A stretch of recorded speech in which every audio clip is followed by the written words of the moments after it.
Hi guys, I hope आप लोग अच्छे होंगे। आज हम पढ़ने जा रहे हैं हैड का प्रयोग।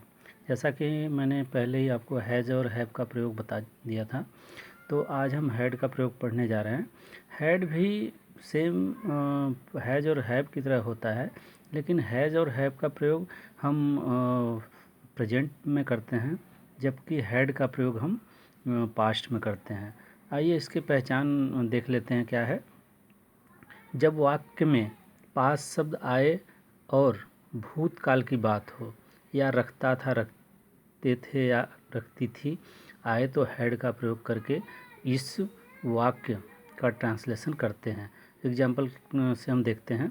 उसके पास एक घड़ी थी, यहाँ पे अब थी आ गया तो घड़ी थी, तो और पास भी आ गया, तो अब इसका हम जब ट्रांसलेशन करेंगे तो इसमें हम हैड का प्रयोग करेंगे।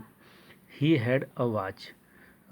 इसमें एक चीज़ आपको बता दूं, क्लियर कर दूं कि इसमें सभी सब्जेक्ट, जितने भी सब्जेक्ट होते हैं, ही सी ईट आई वी यू दे, या जो बहुवचन के सब्जेक्ट हैं, प्लूरल नंबर हैं, सिंगुलर नंबर हैं, नाम हैं, जितने भी नाम हैं सभी के साथ हम केवल हैड का प्रयोग करते हैं। तो अब हम रूल नंबर 1 की बात कर लेते हैं। रूल नंबर 1 में हम अफर्मेटिव सेंटेंस की बात करेंगे। साधारण वाक्य जिसे हम कहते हैं, तो सिंपल वाक्य, साधारण वाक्य अफर्मेटिव सेंटेंस कहते हैं। तो उसमें हम हमारा रूल क्या होता है, सब्जेक्ट लिखते हैं, फिर इसके बाद हैड प्लस ऑब्जेक्ट। अब इस पर कुछ एग्जाम्पल भी देख लेते हैं। मोहन के पास एक कार थी। Mohan had a car. अब देखिए यहाँ पे थी भी आ गया और पास भी है, तो हम इसमें हैड का प्रयोग करेंगे। पहले सब्जेक्ट लगाएंगे, फिर हैड लगाएंगे, फिर इसके बाद जो अदर वर्ड इस ऑब्जेक्ट आता है उसका प्रयोग करेंगे। तो मोहन हैड अ कार, वह एक गाय रखता है। जैसा कि मैंने बताया कि रखता था, रखती थी, रखते थे भी आता है। तो वह एक गाय रखता था आ गया, तो रखता था आ गया, तो इसमें भी हम हैड का ही प्रयोग करेंगे। ही हैड अ काऊ। जैसा कि सब्जेक्ट हो गया, हेड हो गया, और ये हमारा काऊ जो ऑब्जेक्ट है वो हो गया। अब दूसरे रूल की बात कर लेते हैं, जिसको हम नेगेटिव सेंटेंस के माध्यम से हम समझाएंगे। अब इसमें क्या आता है, जब हमारे वाक्य में नहीं शब्द आ जाता है, तो इसमें हम नहीं के लिए नो का प्रयोग करते हैं। जैसा कि मैंने पहले आप लोगों को हैड और हैव के प्रयोग में बताया था कि इसमें नो का प्रयोग करते हैं, नहीं के लिए हम नो का प्रयोग करते हैं। तो अब हम एग्जांपल से आपको समझाते हैं।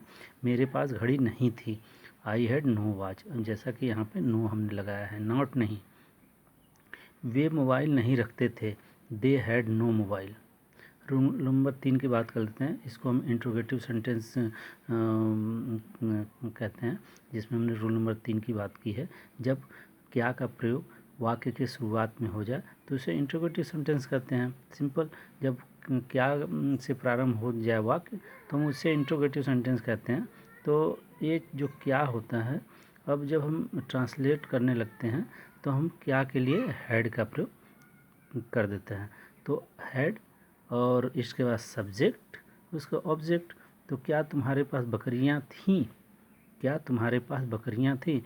हैड यू, बकरी के लिए हम गोट का प्रयोग करते हैं, ये बकरियां हैं, तो हम कह देंगे कि हैड यू गोट्स।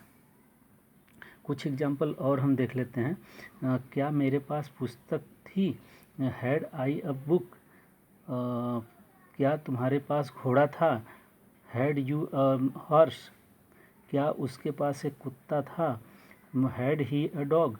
क्या तुम्हारे पास एक गुड़िया थी, हैव यू डॉल्स। तो इस तरीके से हमने आज आपको प्रेजेंट हमने हैड का प्रयोग बताया, जो कि बहुत सिंपल तरीके से बताया। उम्मीद है कि आपको समझ में आया होगा।